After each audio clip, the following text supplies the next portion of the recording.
TikTok users. It is a big issue, and here to discuss, we are joined by Liberal Senator James Paterson from Melbourne. And in the studio, we have TikTok talent manager Alex Reid and TikTok star Maddie McRae. Welcome to you all. Senator, we are going to start with you because you are running a committee that is looking into foreign interference through social media. Why do you think TikTok is considered a national security risk? There are two main challenges with TikTok. The first is what it does with our data, and the second is the way it controls the flow of information. When it comes to our data, we know, because TikTok admitted to me in a letter in July last year, that Australian user data is accessible in mainland China. That's a problem because Chinese people and companies are required under its national security laws to assist its intelligence agencies and to keep that assistance secret. So they could be handing over data on Australians to the Chinese government without us ever knowing.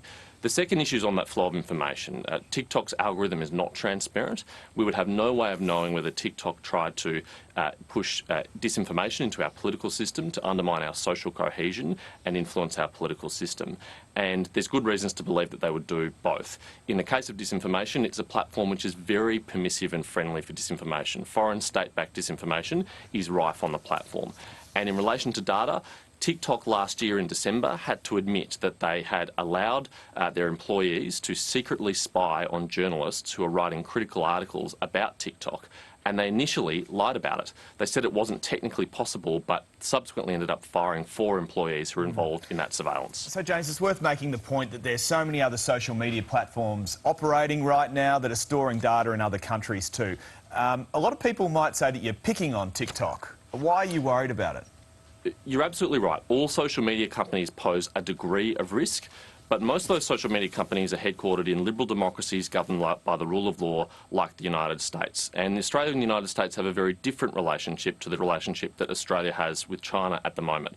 China is our #1 source of cybersecurity attacks. China is our #1 source of foreign interference. The Chinese government has been openly trying to economically coerce Australia. So to give the Chinese government a powerful vector to influence our democracy and our society through millions of TikTok users is a much more dangerous thing than Facebook or Twitter or Instagram trying to sell us holidays or golf clubs. All right, Alex, let's go to you now, because you represent about 40 Australian TikTokers who are making a pretty decent living from the platform. How do you feel about these calls for it to be banned? Well, I understand that Australians are concerned about how their data is being used online, but what I think is really unhelpful is these kind of discourse that targets TikTok simply because it's a Chinese company. Every social media platform has to use your personal data in order to perform.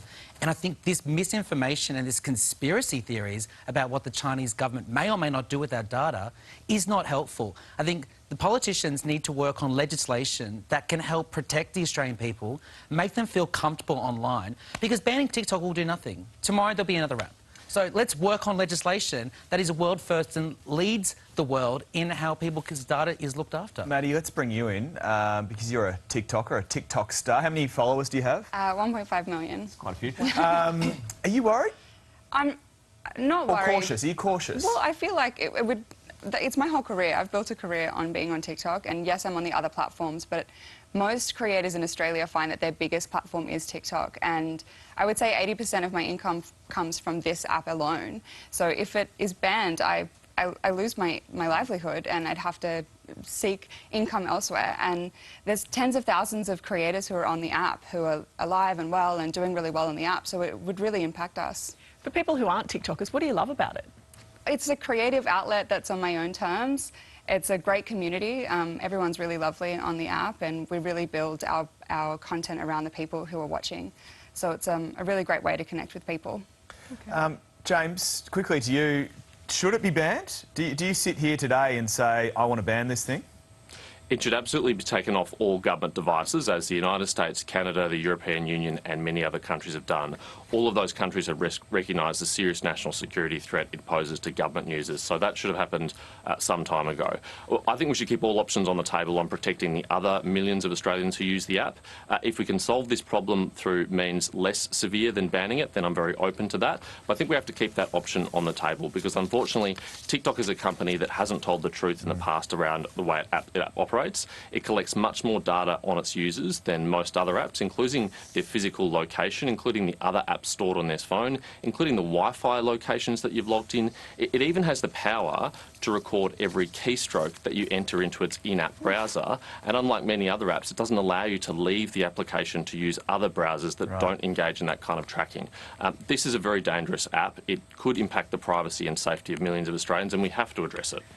Okay, well, let's hope we can do something. And for people like you, Maddie, keep it around. Thank you all for your time this